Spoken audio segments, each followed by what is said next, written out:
and welcome here to Wake Up Call with Dan Tortora inside the Great Lakes Honda City Studios. Hope you're having yourselves a wonderful morning this morning, and as we're coming to you early here on Wake Up Call with Dan Tortora, we appreciate you being here with us a little bit earlier today. We're 9 a.m. to 11 a.m. Eastern Time, typically Monday through Friday. Today we're coming to you about an hour before, a little bit after 8 a.m. this morning, to bring you plenty on today's show. We're going to be very busy on today's broadcast in a great way. So we thank you for being here on youtube.com and facebook.com, both /wakeupcalldt, and on wakeupcalldt.podbean.com. So however you're connected with the show, we thank you so much for tuning in to Wake Up Call with Dan Tortora, where sports truly meets that thing called life. A lot of great stuff here inside the Great Lakes Honda City Studios that are set up for you here today. And of course, Great Lakes Honda City,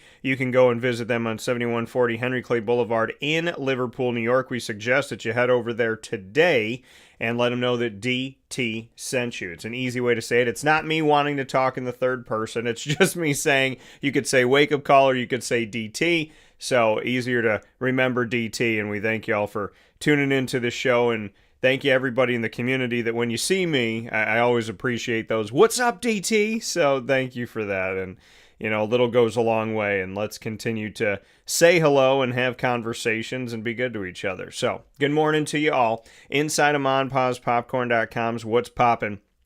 Today we're going to get into the Major League Baseball Wild Card rounds and what is truly going on here as we step into yet another day of the postseason. I can't even believe the postseason's already here, but it is in full swing, pun fully intended, to you here on Wake Up Call with Dan Tortora, where sports meets life. And so we'll get into Major League Baseball's Wild Card round. We'll get into a recap of college football Week 5 and what Papa Joe and I picked, and then we'll get into my Week 6 picks, and then we'll get into the NFL Week 4 recap and make my NFL Week 5 picks. And of course, Papa Joe, as you know, is typically here with me to do all these things and to have this conversation, but he is currently traveling, so I'm picking up the duty for the both of us, and we'll be bringing you through our typical baseball and football talk this morning in honor of PJ, and we're going to have some fun with it. So, love you, PJ, and I hope you're doing well, and I look forward to talking with you soon, and as always, you're firmly in my heart. So, with that being said, in hour number 2, it'll be at the same time it typically is at 9 a.m. Eastern Time, so even though we came to you early today, the Player of the Week presented by Myers Creek is at the same time it is every Thursday, which is 9 a.m. Eastern Time. And so in that Player of the Week conversation, we'll be bringing you a high school Player of the Week here in Central New York and a Syracuse football Player of the Week, as we do every single week. I promised Myers Creek one Player of the Week, but under promise, over deliver, and that's what we've been doing. So a lot of good stuff coming up with the Player of the Week, exclusively presented by Myers Creek, which is with you in the country on 33 Rippleton Road in Cazenovia, New York, at their Cazenovia Farm Brewery, and at their Inner Harbor Tap Room in the Syracuse Inner Harbor on 720 Van Rensselaer Street in Syracuse, New York. We'll round out the show at 9:30 a.m. Eastern Time with Syracuse and NFL defensive back, alum, and first-round pick in the history of the NFL Draft, that being Mr. Will Allen, joining me, who played for Syracuse and then went on to play for the New York Giants and Miami Dolphins. So a lot of great stuff coming up here where sports meets life, and let's hop right into it inside these Great Lakes Honda City Studios, starting things off first and foremost with Major League Baseball. Well, yesterday was an awesome day of baseball, and if you missed any of it, well, I hope you go and watch it back, because we had an awesome time.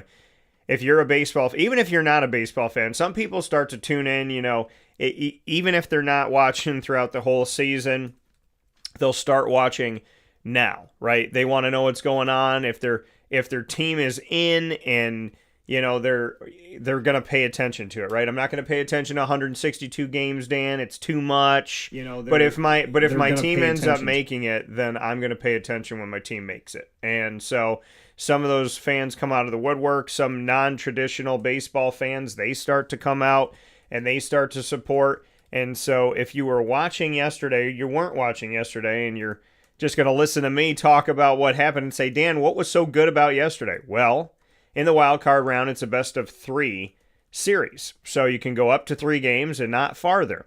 And so we went into yesterday with the Detroit Tigers up 1-0 on the Cleveland Guardians. The Boston Red Sox were up 1-0 on the New York Yankees. And the last matchup, the Padres and the Cubs were up 1-0 on the Cubs. And we'll get to the Dodgers Reds in a second. So in the 3 matchups that I just named, we were in a place where the Tigers could take it yesterday, the Cubs could take it yesterday, and the Red Sox could take it. Well, guess what? None of those things happened. The Yankees forced a Game 3 against the Red Sox, their rival, to stay in Brooklyn and keep playing this America's pastime game. And with the Yankees winning, we also saw that the San Diego Padres are forcing the Cubs in Chicago to go one more. And probably the most fun that we've seen in these last few, well, if you're a Tigers fan, not fun, but if you're a baseball fan, the Detroit Tigers had the best record in baseball for a minute, right?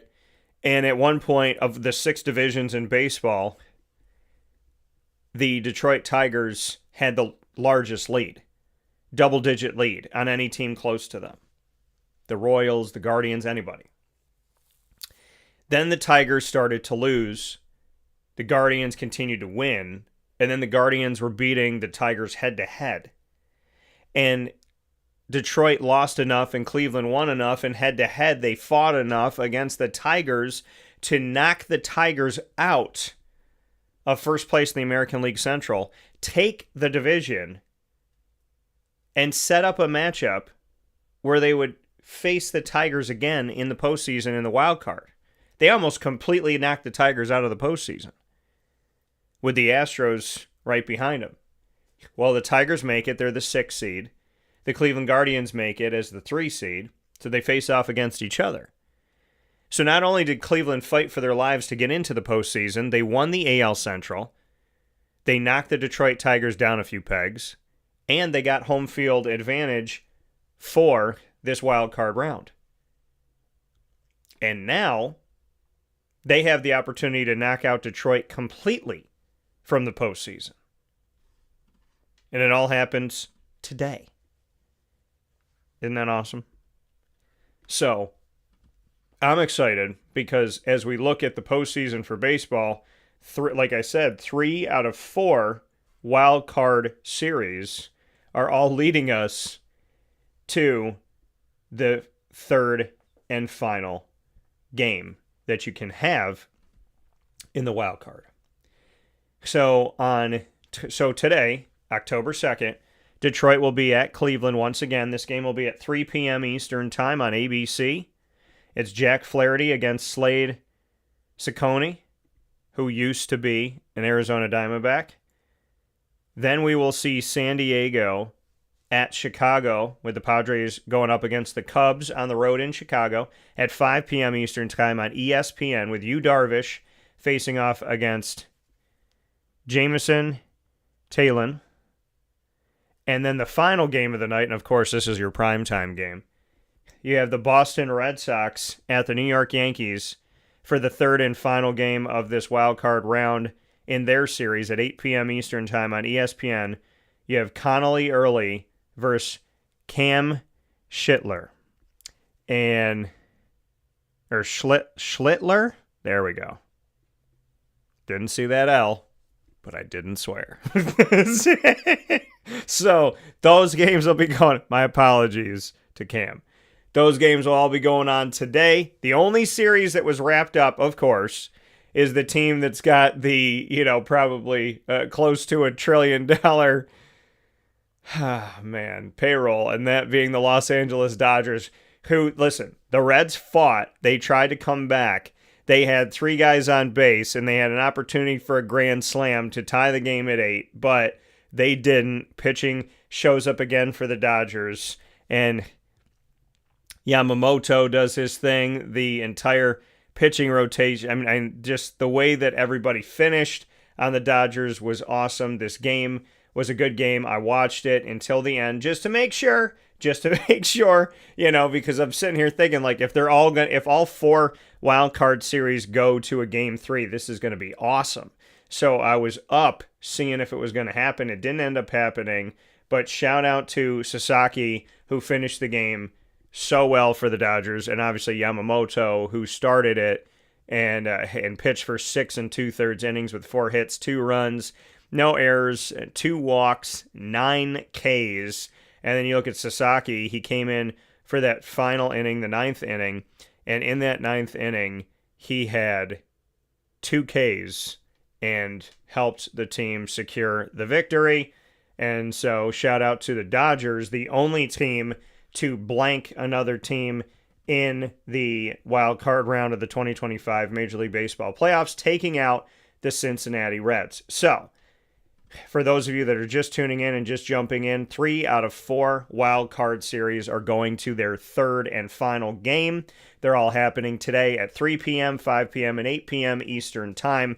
And that action, as I said before, is going to start out with having the Detroit Tigers at the Cleveland Guardians, then the San Diego Padres at the Chicago Cubs, and finishing off, of course, with the primetime event that people want to watch. And like I said, this is where you'll get some fans that aren't even baseball fans or haven't even paid attention all season, but they will watch this, and that is when we will see the Boston Red Sox take on the New York Yankees in this rivalry that will last forever and ever and ever and ever, and that game is going to decide who moves on in the postseason. Is it going to be Boston, a team that maybe people counted out going into the trade deadline, or the New York Yankees, who were potentially counted out at the beginning of the season when they found out they wouldn't have their ace Garrett Cole? Well, both teams have fought, neither one of them better than the Toronto Blue Jays in division, but whoever wins this will face Toronto, and we'll find out who that's going to be later on tonight, probably around 11 p.m. with the game starting at 8 p.m. Eastern Time. A few hours later, we will know who's moving on to face off against the Blue Jays. So, a lot of good stuff coming up here on Wake Up Call, where sports meets life and in the sports world in general. We're going to talk about college football and the NFL. We'll recap college football week 5 and then go into college football week 6, and I'll make my picks right after this fast break on Wake Up Call with Dan Tortora, where sports meets life. Stay with us.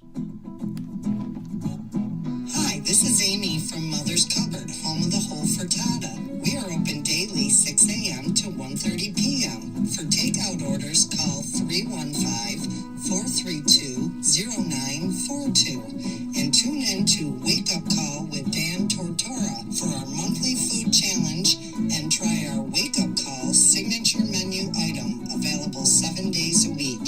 Here at Mother's Cupboard, we are Central New York, and it's our honor to serve you. Ma and Pa's Kettle Corn and Popcorn Factory remind us that every day is worth celebrating at 201 7th North Street in Liverpool, New York. Open Monday through Saturday in-store and always online at maandpaspopcorn.com. Serving our Central New York community and beyond, order anywhere, anytime at maandpaspopcorn.com. Stop in to get a tin at Ma and Pa's on 201 7th North Street in Liverpool, New York to get your half-price refills for the rest of your life. Come to Ma and Pa's for your holiday gift giving for family, friends, employees, and clients. And remember, for fundraising and events, to call 315-450-6272. That's 315-450-6272. Ma and Pa's Kettle Corn and Popcorn Factory. How corny are you? This is Jimmer Sikowski, owner-operator of Chick-fil-A Cicero, 7916 Brewerton Road in Cicero, right in front of the Home Depot. I had a deep feeling that God wanted me to do something bigger with my life and to help people, help others. I kept putting Chick-fil-A in my life, and I realized as I was going through the franchise selection process that positively impacting the lives of others was really core to what we do here at Chick-fil-A. First of all, it starts with the food. The food is brought in fresh daily. We bring in local produce. We prepare to order in the kitchen. We hand bread our chicken. We hand spin our milkshakes. it's great food. It doesn't taste like fast food. I think the second thing is the way people feel when they come in a Chick-fil-A restaurant. It's different. We try to treat people with intentional kindness here, which is very different and deeper than good customer service. And so I think it feels remarkable for most people to come in a Chick-fil-A restaurant. And then lastly, the impact that we try to have in the community is very different. It's a big part of the expectation of every operator of a Chick-fil-A restaurant is that they're actively engaged in their community, they're a leader in the community, and they're making a difference. When they realize that what we're striving to do is to shine a little light in their life, that's a very, very different experience than you will have in any other quick service restaurant. And it's that remarkable experience that I think people will emotionally connect with.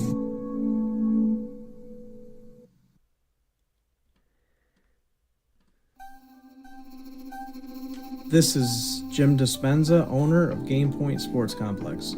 You hear the same story across any sport that kids play and any sport that adults play. There's never enough places to play. That was definitely true with volleyball, definitely true with basketball. Could be cheerleading, it could be field hockey, which is what we're seeing now. Every sport has a lack of places to play, and I think Syracuse in particular is a place where it's really bad, despite the fact that we've got a lot of athletic talent around here. We just seem to have not enough places for people to play, and they're going to different places. They're going to Rochester, they're going to, Buffalo. They're going all different places because we don't have a place here, and I felt like that should change. This was a long project from planning all the way through execution to opening doors. A lot of work went into it, obviously, a lot of money, a lot of resources, and the dream always was kids being in the gym, having a good time. And I've always felt like sports is the most unfiltered joy that you can observe with people that people can experience, because it is fun, it is a sense of accomplishment, it's all of that wrapped into one thing. And so watching kids going up and down the court with big smiles on their faces has been just amazing experience. I'm looking forward to years to come of that same thing. We've taken the time to invest in multiple sports, and then what we're finding is the mere fact that we have a large, clean, well-lit space has opened a lot more doors for us beyond basketball, volleyball, pickleball. Now we're having some interest from cheerleading. We've got girls field hockey coming in, and then also there's quite a bit of room for spectators. We've got bleachers, we've got benches, we've got a concession lounge where people can get food and drinks. We're going to have multiple sports going at the same time, using every square inch of this place for what it was conceived for, which is basically people to come in, have a good time in the sport that they prefer. We manage each situation differently. Everybody has different ability to afford different things. Some are bringing 10, 15 people, some are just 2 people. I've had a lot of situations where it's a father shooting around with his son, it's a mother playing pickleball with her daughter or with her son, and in those situations come up and we work with people, and that's allowed us to have groups from 2 people up to 30 people and have some flexible pricing behind it. We're an organization that is here to work with the community any way we can, and I guess part of it is just making sure that we have the flexibility to put together a plan that makes sense regardless of the size of your group. So in order to book time, the best option is to go to our website, gamepointsports-syr.com. You can click from there and sign up for events, sign up for your own particular training, sign up for birthday parties, all of that.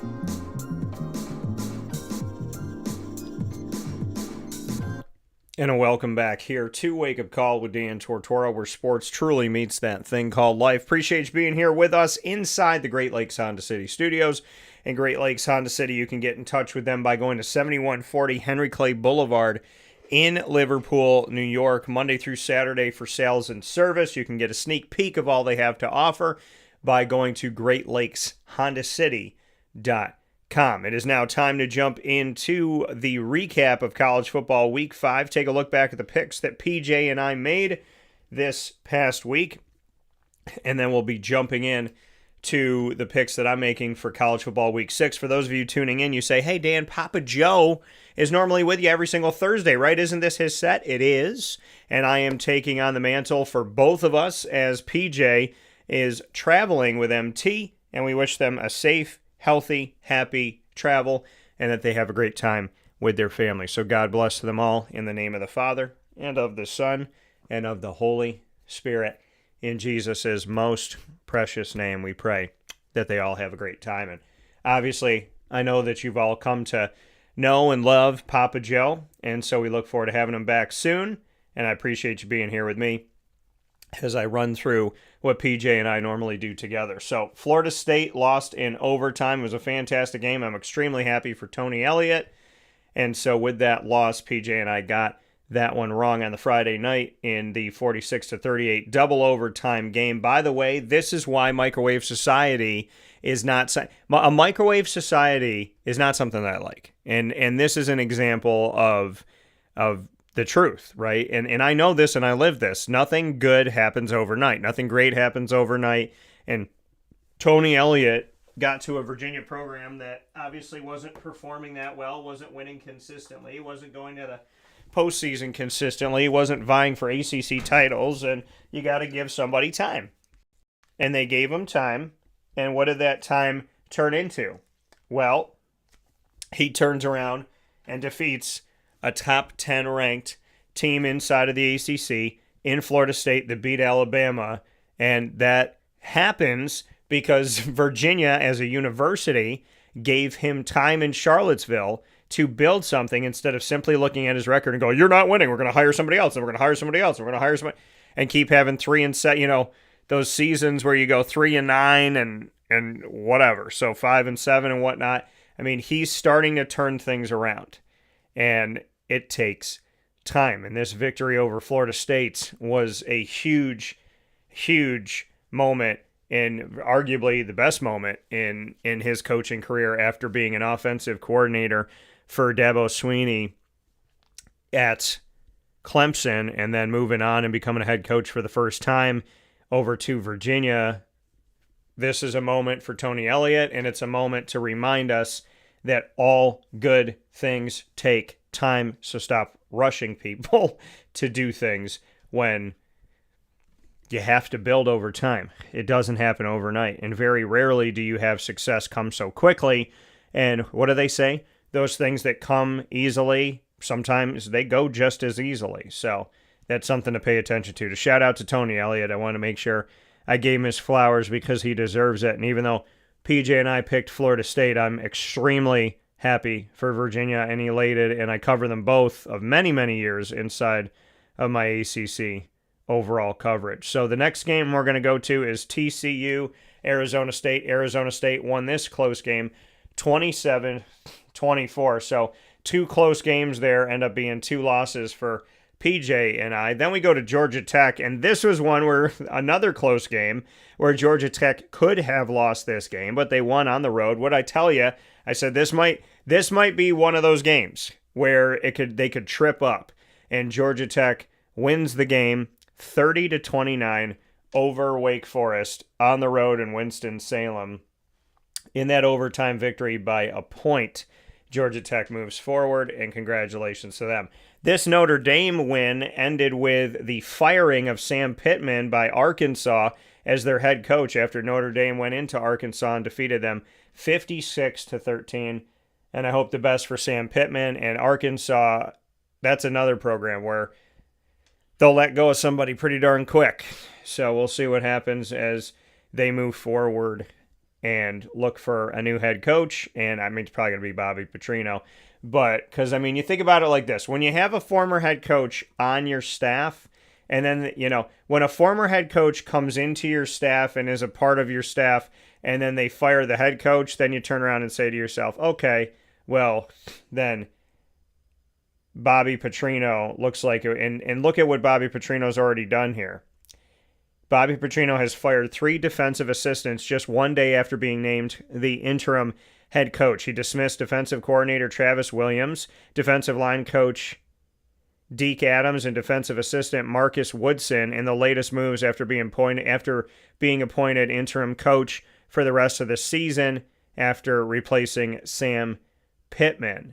And so, I mean, Bobby Petrino, who's been a head coach, and he returned to Arkansas in 2023 as offensive coordinator, he is now here and probably here to stay as the head coach. So he returned to Arkansas as offensive coordinator, in 2023, And in 4 years as the Arkansas Razorbacks head coach back in the day, he went 34-17, including consecutive seasons with double-digit victories, which happened in 2010 and 2011.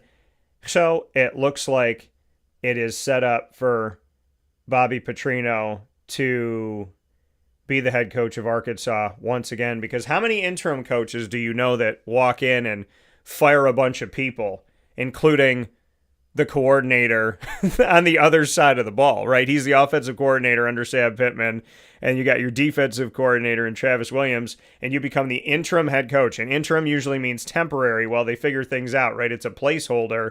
And I don't know if I've ever heard of any interim head coach come in and go, all right, I'm going to fire all these people, including a coordinator, one of the top jobs on the team, and that's what I'm going to do in this interim state, not as the official head coach. So it sounds like if he's got that much power and that much pull, he's probably going to be the head coach, but we'll see. Let's take a look at UCF and Central Florida continuing to do things, continuing to do good things, win games that people probably didn't anticipate they would win. And are they getting respect for it? Probably not. Should they? Absolutely. You know, UCF's one of those schools where they keep fighting, but they don't necessarily get the respect that they deserve. Now, in this game, they lose to Kansas State. So after winning some games here, doing some things, beating Bill Belichick and company, that their first loss of the season comes to Kansas State 34-20. Obviously, they got to build up their resume, win some games here within the Big 12, but they lose that game to Kansas State 34-20. So UCF taking an L after beating Bill Bellies and the North Carolina Tar Heels recently. Then LSU went on the road to Ole Miss, and the Lane train stopped them there, kept them under 20, 24-19. PJ's probably really happy that I'm doing this by myself for the both of us, because we got a lot more X's than O's on this tic-tac-toe board of the college football week 5 picks that we made. Let's go to Texas A&M. Oh, thank goodness they won 16-10. Auburn's been playing in these games close, but not getting victories. And like I told you, don't count Auburn out. If they have a bad season or two, if they have like 2 bad seasons in a row or subpar seasons in a row, they'll bounce right back and they'll have a good season the next season. They don't stay down for long. Tennessee 41-34, another overtime game. They defeat Mississippi State. We got that one correct, thank goodness. And then Oregon won in the whiteout against Penn State 30-24 in a double overtime game. A lot of OT going on. And then you talk about having a feather in the cap for Tony Elliott defeating a top 10 ranked Florida State, the Virginia head coach. And now we go to another feather in the cap for Alabama head coach Kalen DeBoer, who took down the big and tall Georgia on the road in Georgia, in Athens, 24-21 in regulation. So no overtime needed to get that victory. And then Syracuse had a just awful game that I was on site on location for, 38-3 loss to Duke. So let's take a look at how PJ and I did. This is the worst week we've had this season. So let's take a look at it. So he's got 2-2, 2-3, 2-4, 3-4, 4-4, 5-4, 5-5, 5-6. So PJ goes 5-6, and I go 1, 2, 3, 4, 5, and 6 as well. So we both went 5-6 this past week for our college football week 5 picks. By far the worst week that we have had this season. So let's go on and make our picks for college football week 6. I'll be doing this all alone, sad face, because Papa Joe is currently traveling. So let's go to college football week 6 for me to make my picks. And as we do that, we got a game that's going to be happening tonight when Sam Houston takes on New Mexico State. And I'm going to go ahead and I'm going to say the road Sam Houston. So I'm going to go Sam Houston. We're not going to do every single game, but I am going to pick Sam Houston here as the lone game that's on tonight with a day and night full of baseball. This is on the CBS Sports Network. And then from there, I'm going to go Charlotte at South Florida. I'm going to give the nod to South Florida. West Virginia at BYU. I'm going to give the nod to... Oh, that one's tough. I'm going to say BYU. I think that'll be a good game inside of the Big 12. And then the next game that we have, Kentucky at Georgia. Georgia just endured a loss in Athens. Now they're going to be hosting an unranked Kentucky. It was their first loss of a season, was to Alabama. Georgia's played 2 ranked teams and 2 unranked teams. They defeated unranked Marshall and unranked Austin Peay to start the season, both at home. Then they won at Tennessee 44-41. Then they lost to Alabama 24-21. So those ranked games coming down to a field goal divide, one of them in favor of Georgia, the other one against Georgia. Well, I believe it was wasn't it last season where Kentucky and Georgia played a baseball game? And what I mean by that is it came down, it was an awful score, but a great, I think it was like 13-12. And let me go back and look at this. Let me see if my memory serves me correctly that they had a baseball game last year. Yeah, 13-12. How about that? So they lost to Georgia 13-12, and that game was at home in Kentucky. So I'm going to say that if this ends up being a tight game again, but I think Georgia's going to be pissed. I'm going with the Georgia Bulldogs. If they lose this game, they might find their way out of the college football playoff. Just kidding. Georgia can have 2 losses and still get in. You know that, and so do I. But it would not bode well for them if they were to lose this game. I'm going to have them winning it, but remember last year it was a baseball game. So how fitting that as baseball is in the postseason, we have Georgia and Kentucky face off again, where last year it was 13-12 in favor of Georgia. Thank you, God, for a strong memory. May we always all have them, including myself, in Jesus' most precious name. I didn't have to look that up. Very happy with that. Let's go to the next one here. That's going to bring us to Illinois at Purdue. Illinois, for no reason, was ranked in the nation's top 10. Well, you know the reason. It's because they're in the Big Ten. If they were not in the Big Ten and if they weren't in the SEC, they wouldn't have been ranked. They beat 3 unranked teams. Then they played a ranked Indiana, who was 19th at the time. Indiana had beaten 3 unranked teams, so why either one of these teams was in the top 20 is beyond me. And then Illinois lost by 50-plus points to Indiana, but somehow are still ranked in the nation's top 25. But when Clemson lost to Georgia, when Georgia was the number 1 team in the country and it was the first game of the season last season, Clemson almost fell all the way out of the top 25. Yet you can lose by 50-plus if you're Illinois. And they're the 9. You can't drop them from 9 to out. Really? Because why were they the 9? See, that's the thing. They rank teams so high that when they have a bad loss or a blowout loss, you're like, well, you can't just knock them completely out, Dan. So it's set up to succeed. You fall from 9 to 22, not 9 to out. Or 9 to 24 at the time, not 9 to out. But Illinois should have been out. I don't know what the heck they're doing in still. And this is not my knock against Illinois. This is me using Illinois as an example. Other conferences can't lose by 50-plus and stay in the top 25. And why Illinois was a top 10 team? Well, I said there wasn't a good reason, and there wasn't. Now, they did defeat USC 34-32 at home, and USC also in the Big Ten, also ranked.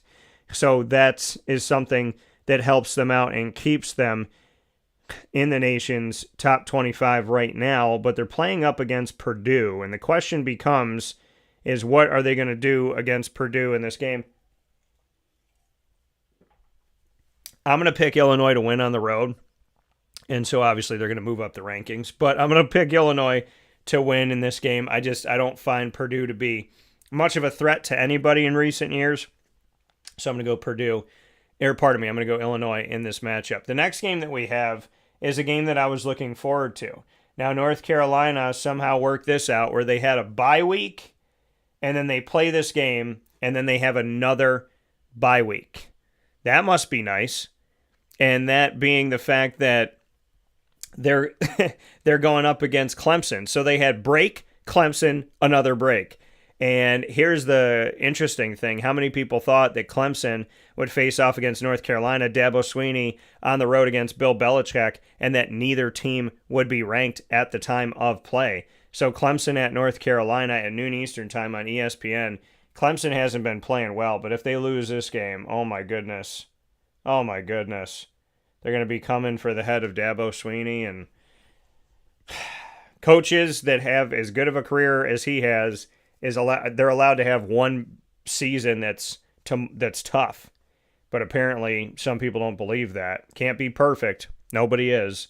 I got Clemson winning this game, but I'm telling you right now, folks, noon Eastern time this Saturday on ESPN on October 4th, if they lose that game, oh man, it's going to be something. So we shall see. I got them winning, but it's been an interesting year for Clemson. This could go either way. Penn State at UCLA. If Penn State beats UCLA, they'll go from 7 in the country to higher. But when Memphis beat UCLA, they said UCLA was a bad team.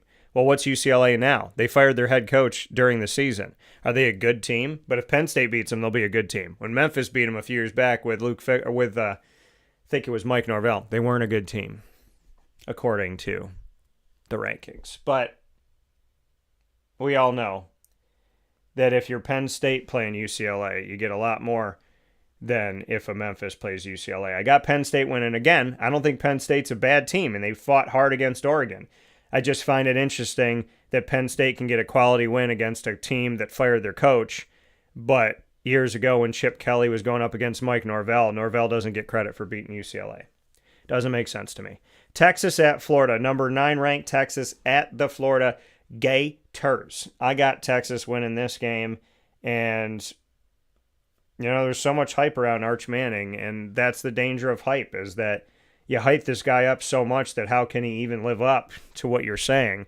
And I got Texas winning the game, but back off the guy a little bit and give him some time to do his thing. Virginia at Louisville, I'm very excited about this game. Miller Moss is going to be hosting Chandler Morris, both transfer quarterbacks. Chandler Morris, for everybody that thought, man, he was really, really good against Florida State.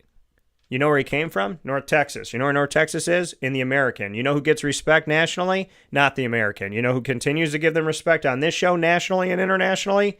The American. Me. Why? Because they deserve it. Why? Because they've earned it. Why? Because people want to pretend like they found the quarterback in Chandler Morris under a rock when he came from a team that people weren't giving respect to. So if he's good at Virginia, chances are he was probably doing good things at North Texas, good enough for Virginia to want to recruit him in the portal, and look at him now. So stop acting like these players get good when they go to a team. They were good before they went there. Give North Texas its flowers.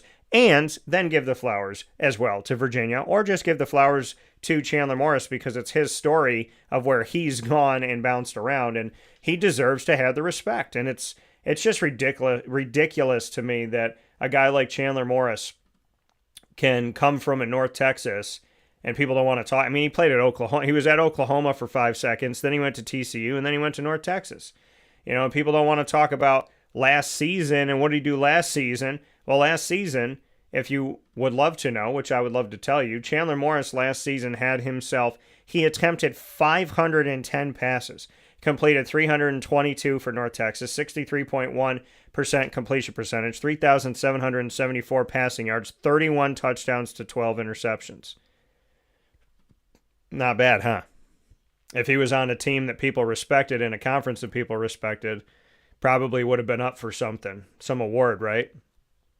All I'm saying is Chandler Morris isn't just Virginia. He's been other places. And last season, I didn't hear anybody nationally giving North Texas their flowers. Maybe they did. I hope they did. But it'd be nice if more people gave some love to the American who has had so many great coaches, so many great players, and great institutions that have all been poached by the quote-unquote power conferences. Taking a look at Virginia at Louisville, this is going to be a tough game. Louisville's playing this game at home. I think it's going to be a close game. I'm going to go, oh my goodness. This is a really tough game. I'm going to pick Virginia to win on the road, but I wouldn't be surprised if this was another overtime game, making Chandler Morris and the crew do even more work. That's a really tough game to pick. Next game that I have up here is going to, I'm going to hold those two for a second here. And then we're going to do Miami at Florida State. This is going to be a good game. Florida State dropped 10 spots after losing to Virginia. Miami is in the top 3 right now. And so Miami at Florida State, big time game. Tickets, lowest tickets, 315, my area code in Syracuse, New York, which is funny because my second home is Florida. They're both playing in Florida, and the lowest price ticket is the area code of my home in Syracuse, New York, my first home. So taking a look at Miami at Florida State, this is going to be a good game for both teams. I think they're going to play up to it. What are they going to do when Florida State beats Miami? Are they going to give Florida State their flowers back? And how far will Miami drop? I got Florida State winning this game in Tallahassee. And then Duke at California. This is going to be a good game. Two good quarterbacks. 10:30 p.m. Eastern Time on ESPN. Duke at Cal. I am going to pick Cal to win this matchup, but I think it's going to be a really good game. And then I got a couple more for us here. Mississippi State, who's played spoiler already this season at Texas A&M. I don't think they're going to do this. I think Texas A&M is a dangerous top 5 type of team right now, and I'm excited to see what they continue to do and what that looks like potentially in the college football playoff for TMU. And then let's get to my last 2 games that I want to talk about. So Vanderbilt at Alabama. Let's jump to that one. Vandy at Bama. This is an awesome game. This was a game that Vanderbilt won last year and was one of the games that knocked Alabama out of the college football playoff.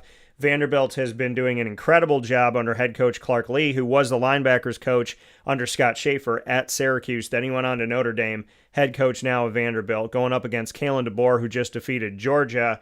I think Vandy is going to have a good day here, but I'm going with Bama to win the game. I'd love to see Vanderbilt win this game, but I'm going to lean on Alabama. And then Syracuse is going to SMU, and I just don't see it. And going into the season when Steve Angeli was the quarterback, I still picked SMU on here, and I just accidentally deleted that off the screen, but you can see that our picks were there. I'm going with SMU here, and those are going to be my picks as we step forward into college football week 6. And of course, you can be sure that we will share that with you next week, and we'll go over it. Even though it went off of your screen, we'll still have it for you next week. So those are my picks. We're going to take a quick step aside for a fast break. We'll be right back on Wake Up Call with Dan Tortora, where sports meets life, to jump into NFL Week 4 recap, Week 5 picks. In these unique times, there are those in our community that give us a sense of normalcy and positivity. Pizza Man on 50 Oswego Street in Baldwinsville has been here for you for over 35 years and is here now. Call 315-638-1234 or order online at pizzamanbville.com to bring those familiar tastes into your home. And remember to come see our monthly on-site broadcasts centered around the community and our Baldwinsville Bees. Pizza Man in Baldwinsville. Any way you slice it, they are always here for you.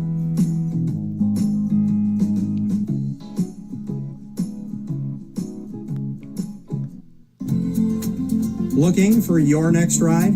Look no further than Great Lakes Honda City, located on 7140 Henry Clay Boulevard in Liverpool, New York. Serving our community for decades, their new and pre-owned vast array of vehicles are available to you Monday through Saturday on site. To search from home, shop at GreatLakesHondaCity.com. Call 315-365-5576 to set up an appointment. That's 315-365-5576 for Great Lakes Honda City, 7140 Henry Clay Boulevard in Liverpool, New York. Great cars, great people, Great Lakes.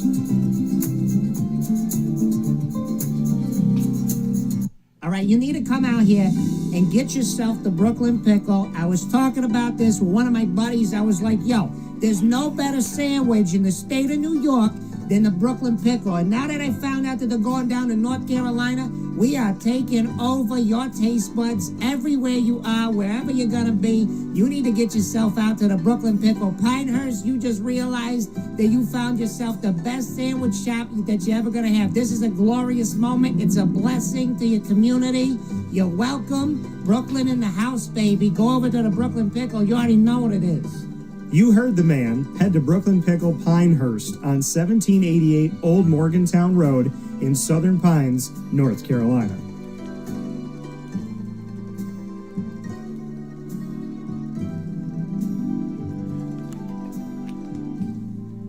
And a welcome back here to Wake Up Call with Dan Tortora, where sports truly meets that thing called life. We're jumping right in to the NFL inside the Great Lakes Honda City Studios. Great Lakes Honda City, make sure you go and visit them Monday through Saturday for sales and service. They are open on 7140 Henry Clay Boulevard in Liverpool, New York. And of course, you can get a sneak peek of all of their inventory by going to GreatLakesHondaCity.com. So don't miss a moment to see any specials that they may have, as well as get a look at the new and used vehicles. Go to GreatLakesHondaCity.com and then head over to Great Lakes Honda City and let them know that DT sent you their way, and appreciate y'all for getting out there to Great Lakes Honda City and trusting us, as I would never tell you to go somewhere that I don't go myself. And I have been trusting Great Lakes Honda City, the former Honda City of Liverpool, for over a decade now for all of my vehicles. So make sure you head over there today. With that being said, we're going to head off into the NFL and take a look at how things shook out for Papa Joe and I last week in our NFL predictions of every single game in our Week 4 recap. So let's take a look at what we had here. PJ and I both went with Seattle on Thursday Night Football, who won 23-20. Then we went with Pitt over Minnesota. So we both had Seattle. We both had Pitt that won 24-21, as Aaron Rodgers continues to have an Aaron Rodgers-esque season, which I'm not surprised about. And then Atlanta defeated Washington in a close game with backup quarterback Marcus Mariota in that game for Washington. And so PJ got that right with Atlanta winning by a touchdown, 34-27. I got it wrong with Washington losing the game. Then Buffalo defeated New Orleans 31-19. Was close for a minute. Buffalo was able to get separation against a New Orleans team that's yet to win a game, and God willing, they'll get on the right side of things very soon here. So we both had Buffalo, and then Detroit over Cleveland. And so Buffalo and Detroit get their victories to move forward to playoff teams, in my opinion. And then we'll go on to New England, who won 42-13, and the Jets 21-18 over the Giants 21-18 over the Chargers, and that was in Jackson Dart's first ever start. Jackson Dart winning that game with the team. We got that wrong with the Chargers. And then Philadelphia wins 31-25 in a close game over Tampa in Tampa. Houston blanks Tennessee 26-0. So we both had Philly and we both had Houston. We got those correct. And then PJ went with the Rams to get the victory, and they did 27-20 at home against Indianapolis. Indianapolis getting its first loss of the season. So PJ got it right with the Rams. I got it wrong with Indy. And then we go on to San Francisco. The Jaguars went to the West Coast, which they used to struggle to do in the past. They got this victory in Brock Purdy's return, 26-21. So we got that one wrong. Kansas City defeated Baltimore 37-20 at home. Looking more like Kansas City here, and Baltimore is now taking a loss to Buffalo and Kansas City early on this season within the first 4 weeks. Not good. Look for Baltimore.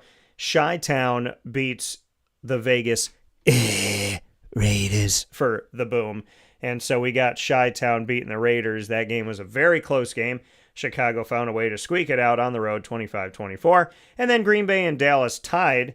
So PJ picked picked Dallas, and I picked Green Bay.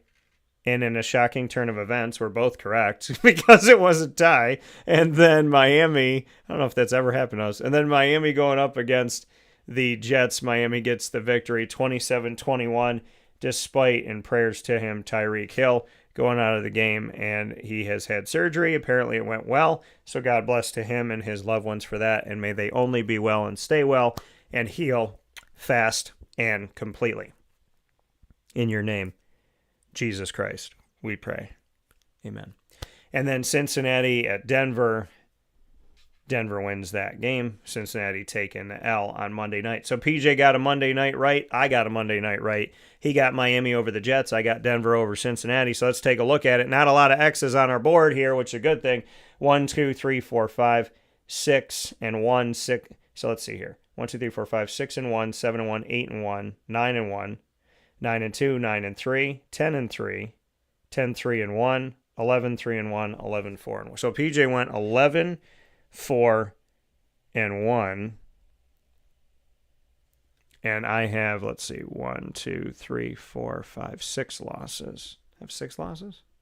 I do, yeah. So then that's going to take me to 9, 6, and 1. So 9, 6, and 1 record for me. PJ beat me this past week. And for those of you waiting for the player of the week, it'll be coming up momentarily here on Wake Up Call with Dan Tortora, where sports meets life, as we finish off these picks. So let's go to week 5. I'll be making my picks starting with tonight, Thursday Night Football. San Fran going up against the Los Angeles Rams. I'm not picking against the Rams in this one. I'm going with the Los Angeles Rams to get the victory at home in division in the NFC West. And then taking a look at Minnesota at Cleveland. This game is going to be overseas. Dylan Gabriel has gotten the nod.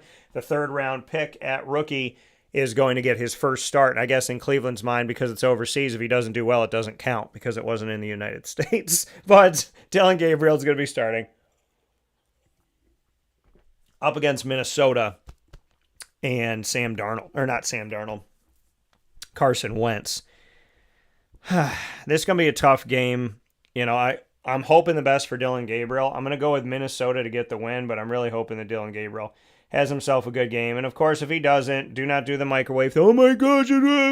It's his first game as a starter in the NFL. Back off. And then Las Vegas at Indianapolis. I'm going to go with Indy to bounce back. And then the Giants at New Orleans. Both of these teams have been struggling. Jackson Dart has been on the injury report. I'm going to take a quick look here just to see any updated things. So updated on the injury report for Jackson Dart. Let's take a look here. So addresses play okay, after injury scares. Let's see here. I run the ball a lot in college. There were definitely times okay. So I'm going to lean on the side.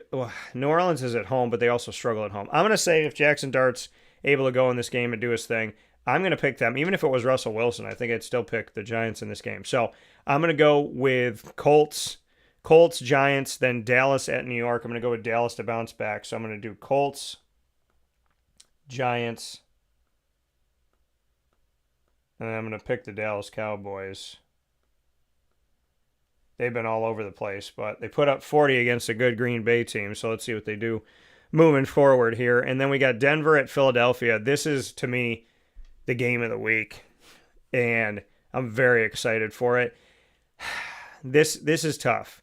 Philly's at home. I'm going to lean on Philly, but that would be a huge, huge victory for Bo Nix and the crew if Denver can pull that one off. I'm going to pick Miami over Carolina and then Baltimore over Houston. If Baltimore loses to Houston, I don't know what the heck is going on in Baltimore, but I'm going to say Miami. I'm going to say Baltimore over Houston.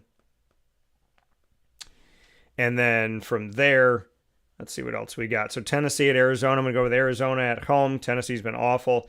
Tampa at Seattle is a really tough game for me to pick, but I'm going to pick Tampa. I'm going to go with the road. I'm going with Baker Mayfield and some heroics and maybe winning a close one toward the end of the game, maybe a final drive or two. We'll see. Detroit over Cincinnati, and then Washington at the Chargers. I'm going to pick the Chargers just because Washington's been struggling here without their quarterback. So I'm going to go with Washington to get the victory. Pardon me on that one. I just said the Chargers, and now I'm sitting here saying Washington. So I'm going to pick the Chargers to get the victory in that, going with both LA teams this week. New England at Buffalo, I'm going with Buffalo. And Kansas City at Jacksonville.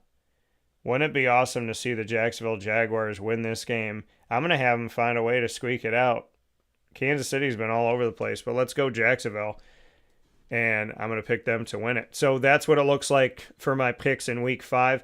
This is the first week of a bye week, so there are some teams that are off this week, just so you know, because you might say, well, Dan, that looks a little bit less than the picks you guys usually do because we do every NFL game, and it just so happens that this is the first bye week, which means that this is the first week where we're not going to have 16 games because, of course, there's 32 teams. 16 times 2 is 32. For those of you that still do math, do they still teach that in school, or are they just teaching biology? So we have that. The Atlanta Falcons, Chicago Bears, Green Bay Packers, and Pittsburgh Steelers are off, and Kansas City, Jacksonville on Monday Night Football. So I'm looking forward to that very much so. We're going to take a quick step aside for a fast break. When we come back inside the Great Lakes Honda City studios, we will be bringing you the Player of the Week for Central New York in high school, as well as for Syracuse football right after this. Stay with us.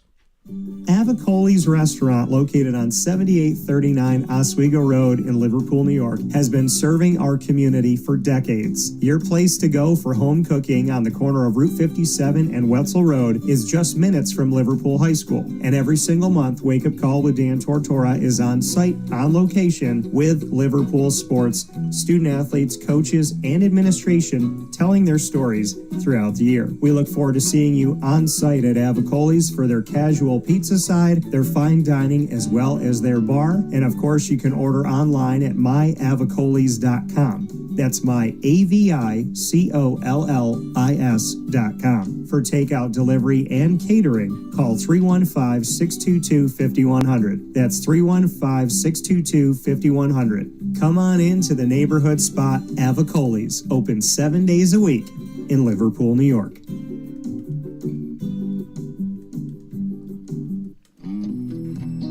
K9 Campground Dog Boarding is your home away from home for your furry-loving friends. Open 7 days a week with drop-off and pickup times in the morning and later on in the day and early evening. K9 Campground Dog Boarding is the spot to trust with your dog for short and long-term stays. Call 315-299-4013 for more information. That's 315-299-4013, and go to k9campground.com as well. That's K9, ground.com, where you will find all of the information on their different cabins, which include the classic cabin, executive cabin, grand cabin, and luxury cabin. K9 Campground Dog Boarding, where your dog will have indoor and outdoor areas as well as their own private cabin for any size, any breed, as well as dogs with different needs. Dog parents and dogs alike choose K9 Campground Dog Boarding. Isn't that right, Lily?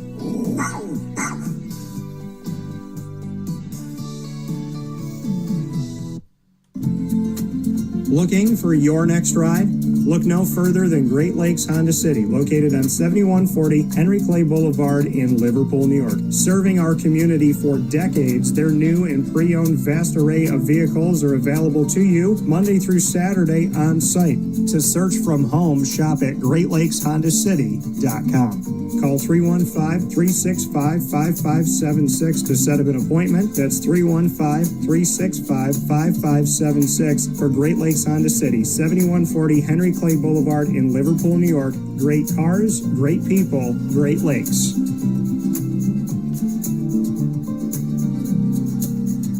And a welcome back here to Wake Up Call with Dan Tortora, where sports truly meets that thing called life. We appreciate you being with us inside the Great Lakes Honda City studios, who you just heard from here on Wake Up Call. Great Lakes Honda City, our exclusive studio partner, and you can see them by going over to 7140 Henry Clay Boulevard in Liverpool, New York.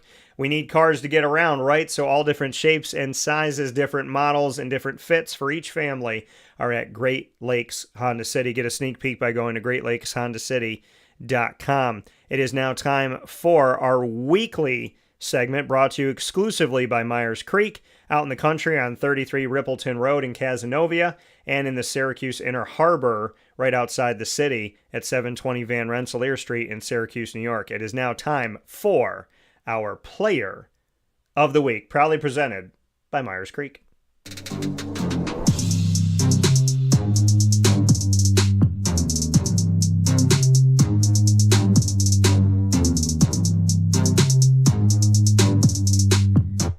And my player of the week, you see that I was bouncing to the music. I love it. So my player of the week for the first, we're going to go to high school as we always do. Central New York High School Player of the Week. Who's it going to be?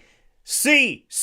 Powell. Say it with me. Marcellus girls soccer. The game-winning goal in a 5-4 overtime win up against CBA just a few days ago. She had 2 goals and 1 assist in that game against Christian Brothers Academy. And of course, for those of you that don't know, Marcellus girls soccer is in the Liberty 1 division inside the OHSL. They're second in the OHSL right now with a record of 5-0 and a record of 8-1 overall this season. My high school player of the week is Tri-Star athlete who's going to North Carolina to play women's lacrosse for the Tar Heels in Division I ACC play. So you'll see her going up against Syracuse. Might see her in the not too distant future in Syracuse.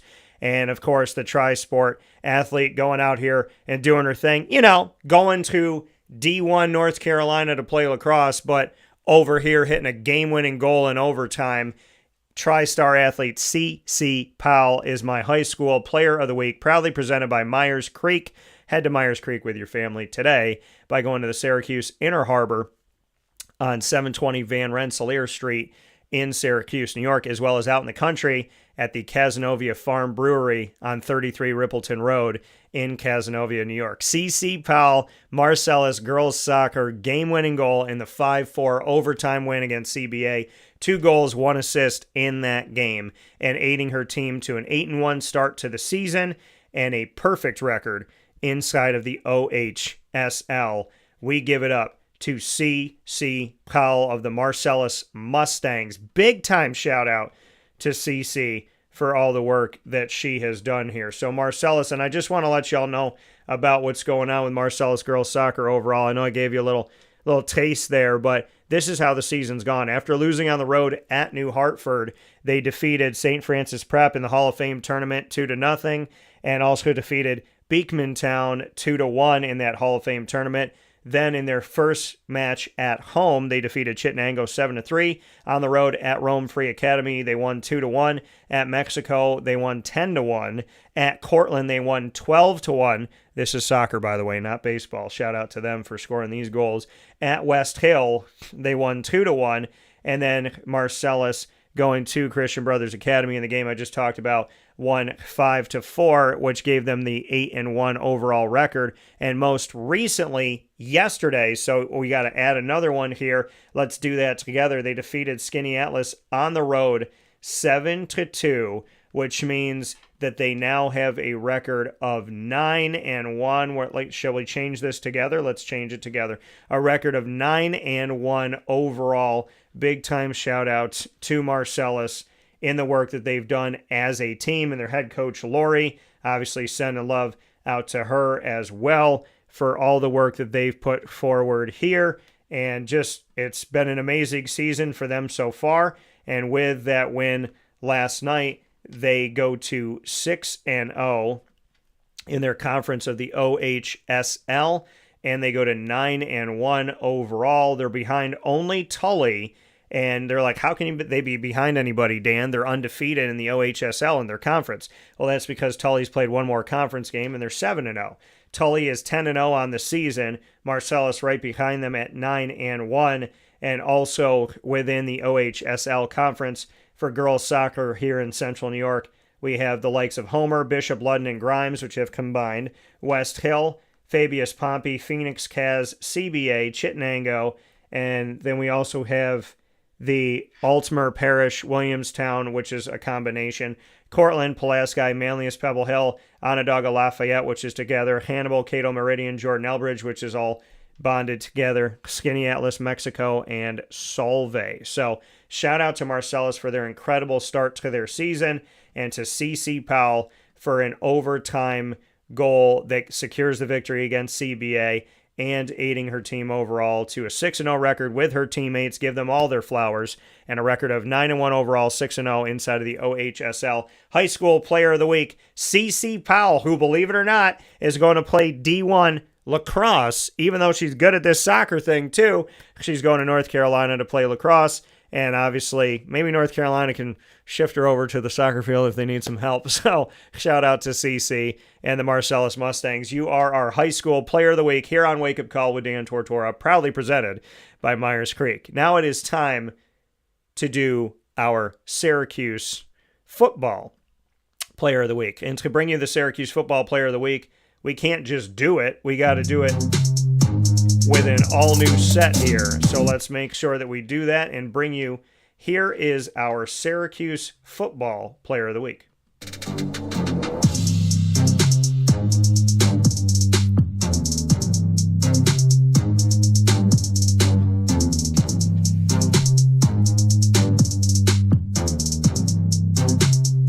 And who do I have for the Syracuse Football Player of the Week? Coming off of that game against Duke where they lost 38-3.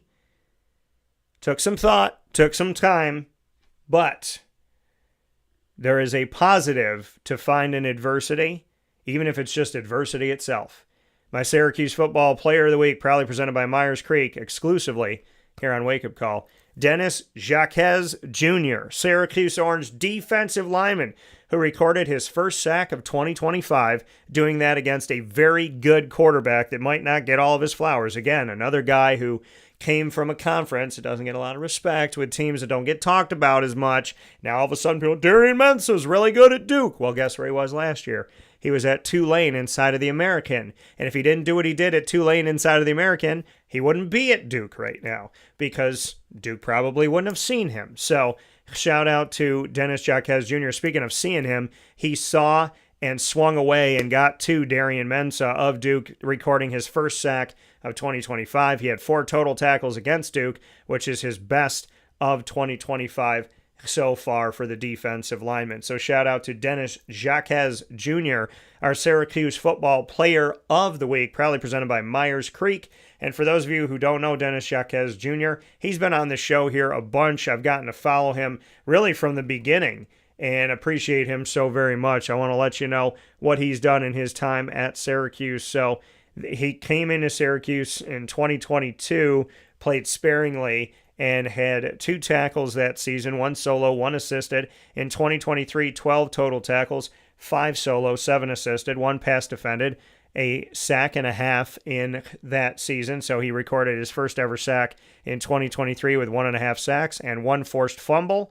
And then last year, 22 tackles, his most ever, 13 solo, his most ever, 9 assisted, his most ever, 2.5 sacks, his most ever. So he's looking to go up against those personal bests in 2025. He already has 14 total tackles this season through just 5 games. He has 8 solo, 6 assisted, and he already has the sack that he got in this game this past week against Darian Mensah of Duke, a stronger team than people gave him credit for. So shout out to Dennis Jacques Jr., number 11, who got to the quarterback, took him down, getting his first sack of 2025, and his best total tackle performance of 2025, which is 4, which he got against Duke, as Syracuse takes an L, but finds some positivity in the adversity as they step forward, looking to not let a loss beat them twice or beat them down the road.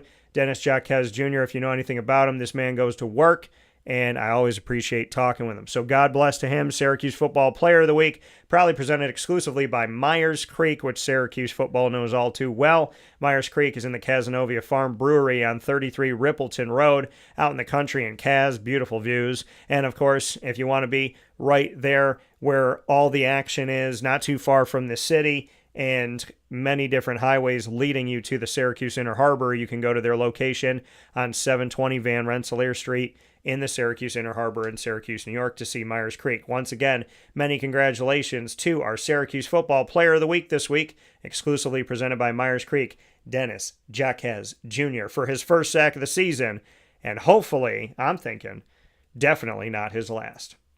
With that being said, we're going to take a step aside for a fast break. Coming up in about 10 minutes, we will be joined by Will Allen speaking about Syracuse football. Syracuse Orange alum, former first-round pick in the NFL draft, and he went on to play defensive back for the New York Giants as well as the Miami Dolphins.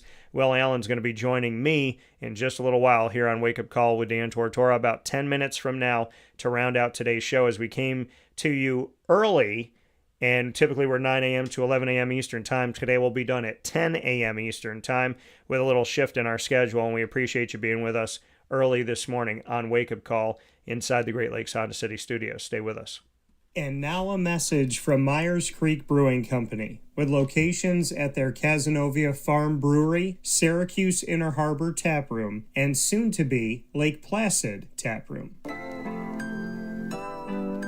Well, I think first and foremost, the Feldmeyer family and our team are extremely passionate about what we do. We care very much about what we do. The Feldmeyer family is always investing. Our taproom management team, our brew management team, our marketing management team, and all of the team members that get after it every day, they leave it on the field. They put their heart and soul into it. I know for a fact that everyone that works at Myers Creek wants to be there, and we want them to be there. You know, we want them to feel good about their job. And again, if you've never been to a Myers Creek, especially to the brewery, I mean, I want your eyes to open really big. I want you to see how big of a brand this is. I want you to see where we're going. The sky is the limit, and I feel very proud of that, and I'm very excited about that. When you think of designing a menu for a brewery, it's kind of open to a lot of different interpretations. I mean, you can do American, you can do Asian, you can do Italian, and you just have to find, you know, how that meets that pub style dining experience, that gastropub vibe. And I think it's super fun for us because obviously we know that, you know, everyone in the world's gonna sell a pizza or a burger or a french fry, but what can we do to be different? And what can we do to be true to who we are? We are a brewery, you know, a brew pub. So the flavor profiles are kind of all over the place.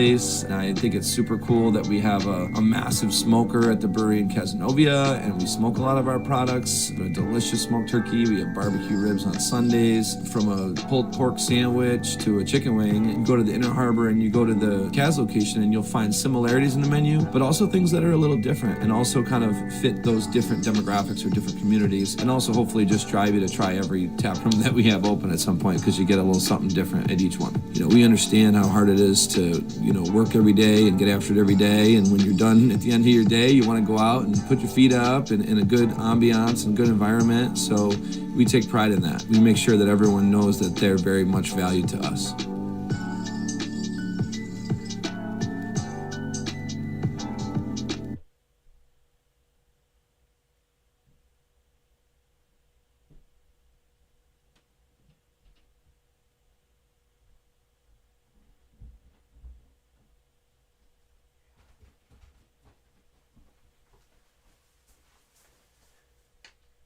Here's a message from Renee from Bryan's Landing, located on 6523 East Seneca Turnpike in Jamesville, New York. Open Tuesdays and Wednesdays for dinner, Thursday through Saturday for lunch and dinner, and Sundays for brunch. It's a lot like the way that my mom and dad ran their restaurant. We have put in place a lot of people that are family to us, very similar to how my dad hired people that were family to him. And then the tradition I'm carrying on is a lot of the items that are on our menu are my dad's. And he taught our chefs how to recreate his dishes. So I think that Tommy McNerney, who our executive chef is, to him it is an art. And I think that when he does create a dish, it's not just about making the food taste delicious, which is definitely our priority, but it's an art to him, and it's almost like his canvas on a plate where he just wants the colors to look great, and people love it because he takes pride in that. And Bryan and I appreciate that. We want it to obviously look good and taste good. I will tell you, when we opened up, it was 6 weeks before COVID. And what was amazing was the community, our friends and family stepped up, and everybody did takeout. Everybody supported us. Our hearts were just so filled. So to Bryan and I, obviously our friends come all the time, and we just have repeat customers in Jamesville, and I think people going to our previous restaurant in Green Lakes are making the trip to come to Bryan's Landing to support us. And I mean, I think we have great food and a great atmosphere. So it's very, very important to us. Head to Bryan's Landing, located on 6523 East Seneca Turnpike in Jamesville, New York, where memories have become recipes that are now meals to share with you. Tuesdays and Wednesdays for dinner, Thursday through Saturday for lunch and dinner, and on Sundays for brunch. And be sure to come out for live music Friday, Saturday, and Sunday.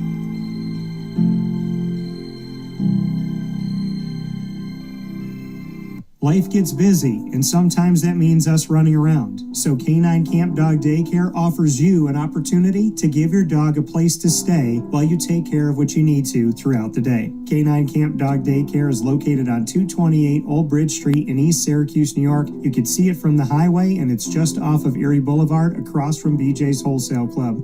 Call 315-437-7110. That's 315-437-7110 to schedule an appointment to bring your dog in and tour the facility. Appointments are Monday through Thursday after 6:30, where you and your dog can see everything that Canine Camp Dog Daycare has to offer, including a self-serve dog wash and a retail store filled with all of your dog's wants and needs, including food, treats, harnesses, leashes, and more, making Canine Camp Dog Daycare your one-stop shop for your furry loving friend. Right, Lily?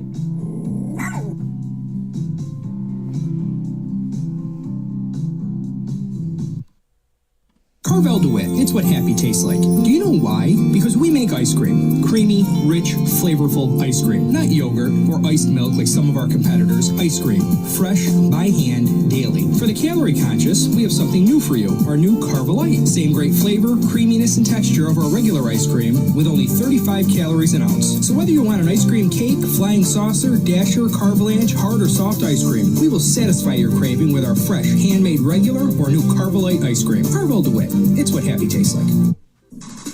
The Wildcat Sports Pub in Camillus, New York is located on 3680 Milton Avenue in the Home Depot Plaza. It is your family-friendly sports bar and restaurant. Folks, some sports bars aren't family-friendly. Some family-friendly restaurants are not sports bars. The Wildcat Sports Pub in Camillus, New York is proud to be both. It is that marriage that you've been looking for years. The Wildcat Sports Pub is your home base for your sports bar and restaurant needs, games for the kids, indoor and outdoor activities, and enough things on the menu to come back every single week and get to try something new. They're open Sundays from noon to 8 p.m., Monday through Wednesday, 11 a.m. to 11 p.m., and Thursday through Saturday from 11 a.m. to midnight. For reservations and party information, call 315-487-2222 for the Wildcat family-friendly sports pub and restaurant.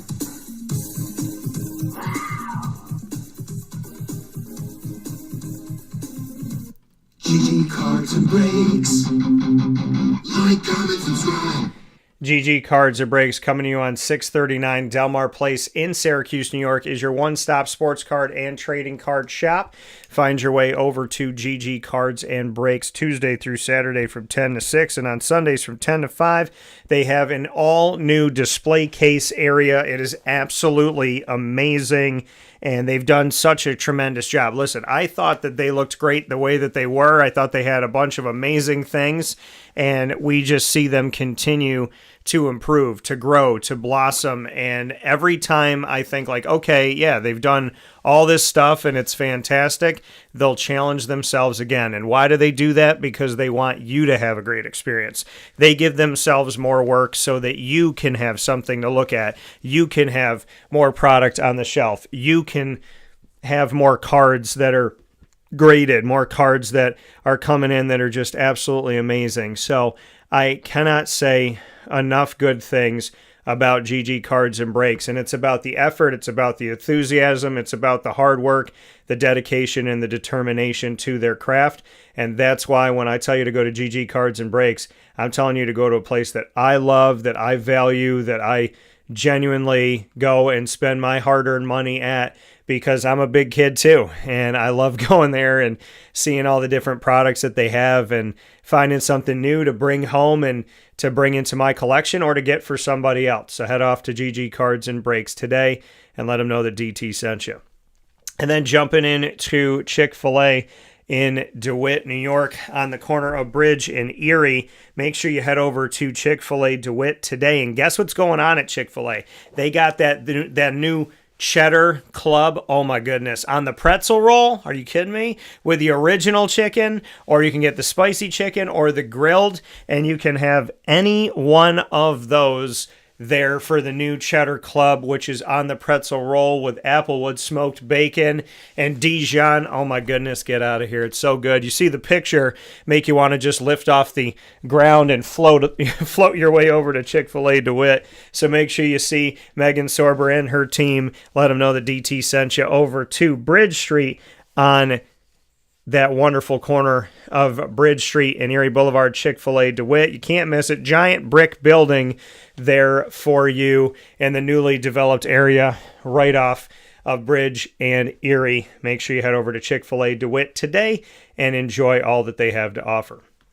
With that being said, here on Wake Up Call with Dan Tortora, where sports truly meets that thing called life, we want to thank you for being a part of the broadcast today, and we want to thank you for tuning in up and down the East Coast, the Midwest, the West Coast, and all around the globe on Wake Up Call with Dan Tortora. And so as we get set to have Will Allen on the broadcast with us today, we are just taking a look at a couple things here as we get Will Allen set and ready to go on Wake Up Call with Dan Tortora. So we appreciate you being here with us, and we're excited to have Will on the show here where sports meets life. We're up and down the East Coast, the Midwest, the West Coast, and all around the globe on YouTube.com and Facebook.com, both /WakeUpCallDT, and on WakeUpCallDT.podbean.com. So however you're tuning into the show, we thank you for watching and listening to Wake Up Call. Of course, you can find us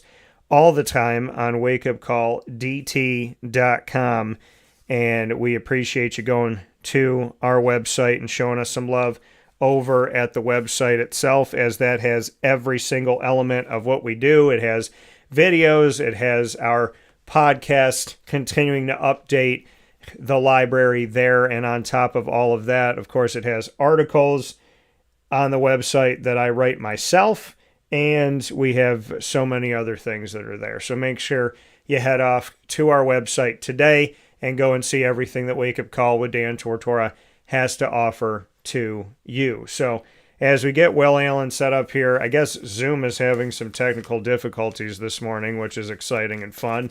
Perfect timing for them to do that. So, but we're looking to have Will Allen on the broadcast here this morning, and hopefully we can hop right in to bringing him on here and get him into this conversation here on Wake Up Call with Dan Tortora, where sports truly meets that thing called life. If not, then we can look to bring him up and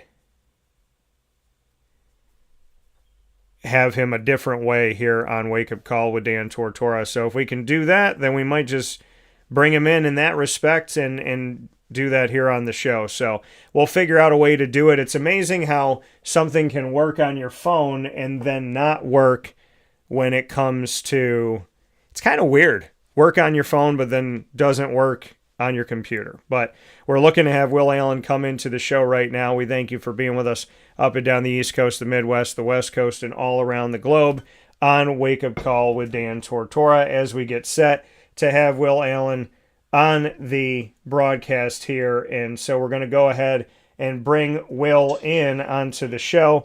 And so, Will, it's a little interesting here for us today, as the computer didn't want to bring you in, but the phone did. So we're gonna shift our focus here a little bit, and we're gonna bring you in a different way. But can you see us okay? I can see you good, man. All right, cool. So happy to have Will on the broadcast here with us today, and we're gonna bring in Will, and we're gonna makeshift this thing and do it a little bit different. So we'll have you in here on our audio side of things, and so we're gonna go ahead and do that. So let's go here and get him set. So happy to have Will on the broadcast with us, where sports meets life. And with that being said, we'll continue to test it here on the other side of things inside of the studio. But Will, how we doing? How's your morning going? How's everything? Good, man. I'm at work. Typical morning down here in sunny South Florida. Yeah, and being down in South Florida, I mean, you know, it's a second home for me, second hub of everything that I get to do. So what's life like being in Florida all the time? I know I get to be there some of the time, but what's it like for you all the time? I mean, it's cool, man. It's nice, like being on vacation, you know, when you come from living up north. You know, this is like being on vacation, you know, 24/7, 365. Yeah, and like you said, it's like being on vacation. It's something that is obviously really beautiful down in the great state of Florida. I miss Florida when I'm not there. I love everything about it. Let everybody know what you're doing right now and what this chapter of your life is. Right now I'm in the car industry. I'm at one of the auto malls down here. I'm one of the managers down here running pretty much all the used cars and stuff like that. But for the most part, I'm in the car business, man. And the crazy thing is, it's just as competitive as sports, So you go month to month, just trying to, create the best, sell the best car. I mean, most amount of cars you can for the month, and you try to redo it again the next month. But there's always goals and objectives, and you got to map out a game plan. You don't really go to practice because every day you're working, but it's not like you're practicing. So I mean, it's like game days every day. So it's like you got 30 or 31 game days every month. Well, yeah, and like you said, I mean, it's like game day every single day. How does that challenge you? Because I find with former student athletes, professional athletes, they go into fields where they want to feel some type of competition, to win something, to have that opportunity to elevate towards something. Do you get a sense for that yourself? I see you nodding right now, that like an athlete's always an athlete in some way. I don't want to say it's sad. I mean, it's what keeps me going. But I gotta feel pushed. Like I gotta have something to chase. Yeah. Sometimes that's a gift and a curse, but I always want something to chase, and this business allows you to chase something every month. And the crazy thing about it is just like games. You have a game on Sunday. Win or lose, when Monday comes, you got to move on to the next. It's the same thing with the car business. Your game is pretty much the whole month. And when that month's in, I mean, like, for example, a month just ended. So we're the second day in this month. And no matter what you did last month, you still got to go on this month. Just like you got to forget about it.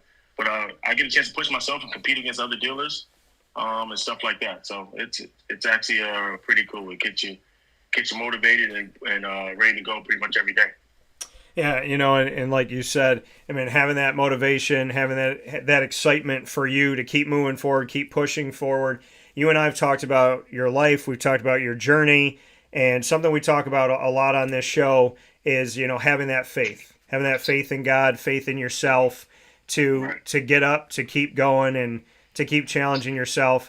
You and I both know, Will, we live in a crazy version of the United States of America right now. So how do you stay positive and how do you just continue to give into your life, to fill your tank, as opposed to living in a world where a lot of people are kind of emptying their tank, losing all their energy on a lot of negativity? How do you give back to your tank and then also try to fill other people's tanks and help people out as well? Well, I think the biggest thing that I do, man, is I stay in my lane. I stay in my lane. I focus on me. At some point, I mean, in some ways it may sound a little selfish, but I feel like when I stay in my lane, I'm not pretty much worried about any noise that's going on anywhere else, besides some of my loved ones and stuff like that. But for the most part, I just focus on me and things that I can't control, what I've learned over the years, good and bad, indifferent, the things that I've accomplished, the things that, turmoils I've had, like problems, issues. What I learned is, you can't get too high, too low. And the next day's coming no matter what. So there's no reason to really stress about it. So things that I can control is what I worry about. And if I can't control it, I don't worry about it too much. Well, you talk about controlling what you can control. You worked to definitely control where a quarterback was going to be looking on the field when you were playing at Syracuse as well as in the NFL. So I'd love to go back to those DB days, and I know we've discussed it a bit here on the show. And we've had Will Allen on before, of course. Will Allen, as you know, Syracuse Orange and NFL DB alum, first-round pick into the NFL draft. And we got a lot of different things we're going to be discussing today. But let's go back to Syracuse, go back to your time there. Just what you can say to those collegiate moments, some of those favorite moments. If there was a top-of-the-mind best play that you had, best, when you because you have to trust in yourself, right? You watch the film, you look at the tendencies, but once that ball is hiked, you got a split-second decision of trying to figure out where the quarterback's going to go. So do you have a favorite moment or two that kind of just comes right up when you think about Syracuse? There's a lot of them. I think not so much a particular moment in the game. There's good ones and bad ones that I got to think about. I think about the '98 year when we had one heck of a year that year. Getting the bowl games. Just for me, it's when I do reflect back on it, I reflect on how those situations have helped me today. I don't really reflect on it too much in terms of a particular play here or there, but more so how those situations affect me today or have helped me today. And when I think about it, I think for the most part, what it's allowed me to do is what football's allowed me to do. And I was listening to one of Coach Fran's press conferences, and I think it was one right after the game, and he was talking about being 100% in the moment, trying to get these guys to understand 100% in the moment. And he mentioned something about when you were doing well, and when after the Clemson game, look at how many texts you received, and after last week's game, kind of what your text is like. And that's kind of that part of football has helped me today. Just when things go well for you, kind of how things go, and when things aren't going well, what's going on around you, the noise and stuff going on around you, and you just can't really let that stuff affect you. You just got to stay grounded and in the moment. So when I think back on my college career and things like that, there's a lot of good things and fun memories, but the most part that I think about is what tools that part of my life had given me that helps me daily. Yeah, you brought up a great point, and I was in that press conference, and that was right after the Duke game. Like you said, I told my guys to look at their phone and see what were your texts like after Clemson, what were your texts like after Duke, and it really does say something that I've said to myself for a long time, and basically it's something that I've had to learn my whole life, but I've shortened it into one sentence, which is outside noise by definition belongs outside, be it positive or negative. I'd love to get your thoughts on that. I think you need to put it on a t-shirt. All right. Keep outside noise outside. Yeah, man, you need a little train back there. You can put that on a couple t-shirts. Yeah. No, I think. Go what's ahead. That? No, go ahead. No, I love it. I think I don't know. It's something to live by. I think everyone's better off when you live like that. But I think it applies in every aspect of your life, really. Whether it's home with the wife, with the girlfriend, or mom, sisters, siblings, whatever. If something doesn't, on the outside, you can't let it affect kind of what's going on inside the house. No, I actually like that quote. Yeah, and it's fun. Did you make that up? You made that up? I did make that up, yeah. Oh man, you better hurry up and trademark that. So yeah, and it's something that and we do it, and it's funny that you mentioned you better put that on a t-shirt, because we actually have our merchandise up. We got our own site, and so I am able to create and make and put things out there. And there's one thing that I've been doing with Central New York that I'm like, that needs to go out there. And the guy that actually built the site for me, he was like, you need to get that out as soon as you can before somebody takes it. And then, the thing that we were just talking about. So there's a couple things I got to take care of this week, it sounds like. But, what I'm thinking is if and when, and hopefully not if, but when we can get that thing done and put that on the t-shirt, that you got to let me know and I'll send you one. So you got one for yourself. For sure. So Will Allen here with us. I got to go back to the NFL moment. And like you said, you learned so much when you were at Syracuse, and learned things like Fran was saying, don't get too high, don't get too low. Don't let other people's opinions of you reflect, affect how you look at yourself, be it you start feeling yourself too much or you start, kind of beating up on yourself.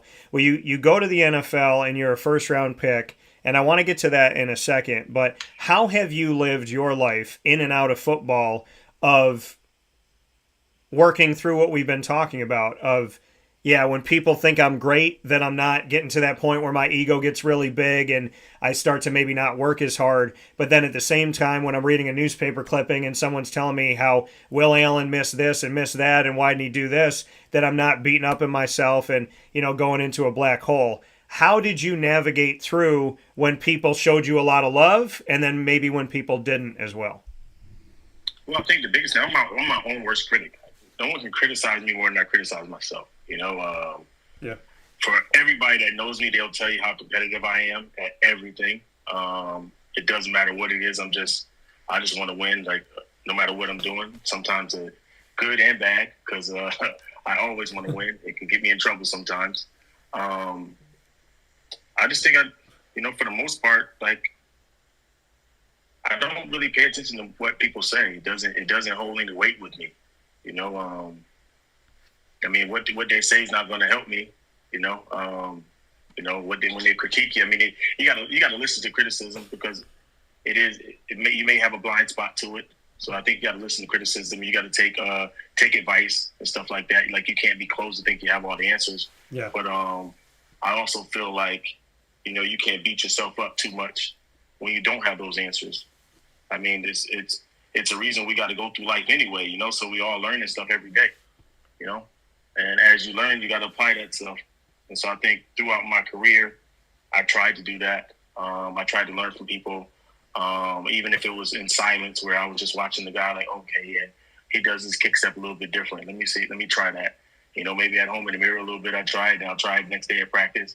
But I've done that my whole career, and I continue to do it daily now. I see somebody doing something I think that may help me, or something along the line help me get to where I'm trying to go. I'll mimic it as best I can.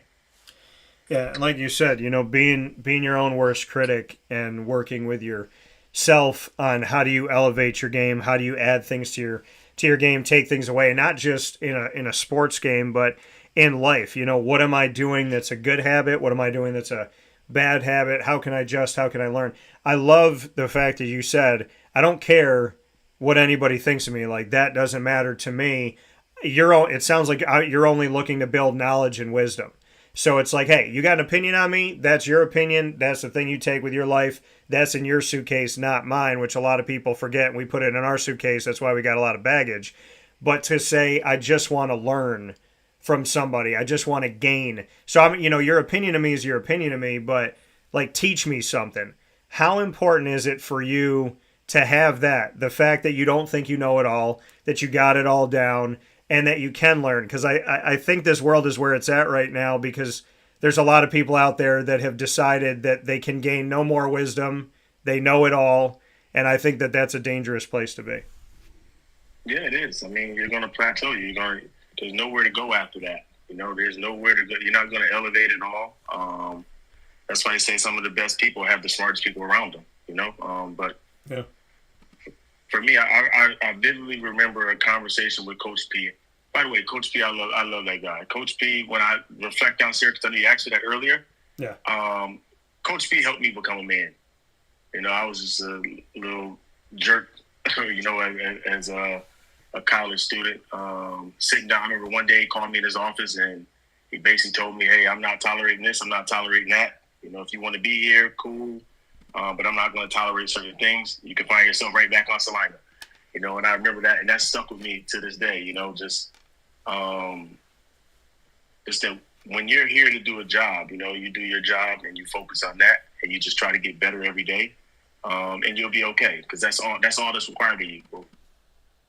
It's required of you to give it the best effort and the most amount of your time that you can towards your craft, and whatever that craft may be, or whatever that situation may be, as long as you're trying to be your best. And that's kind of what I go by and live by. And I think the business that I'm in now, I do the same thing, and in doing that, trying to be my best is gaining what I can gain from those around me.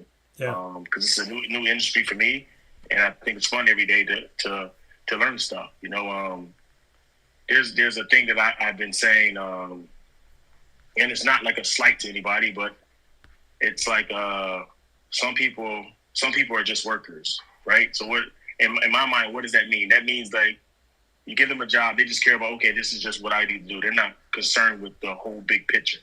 And sometimes when you understand the big picture, it's easier. You can excel faster at your job, and that's kind of what's going on with my life now. I'm just soaking as much as I can from the guys that are around me that have been in this business for a long, long time.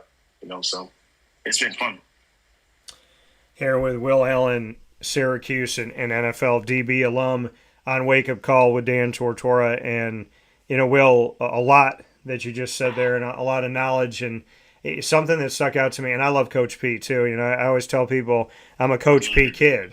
I grew up, I was born in 85. Your hometown's my hometown of Syracuse, New York. And born in 85 growing up, like when I started to really know football, it was Coach P. And so I always tell people I'm a Coach P kid. First time I ever got to interview him was when he was the UConn head coach. And I remember he was walking next to me and I had to do the interview while we were walking. And we're in Rhode Island and it was for Big East, which became American Conference football. And so him and I are walking next to each other. He's on my left. And I said, you got to forgive me, but I was a little kid.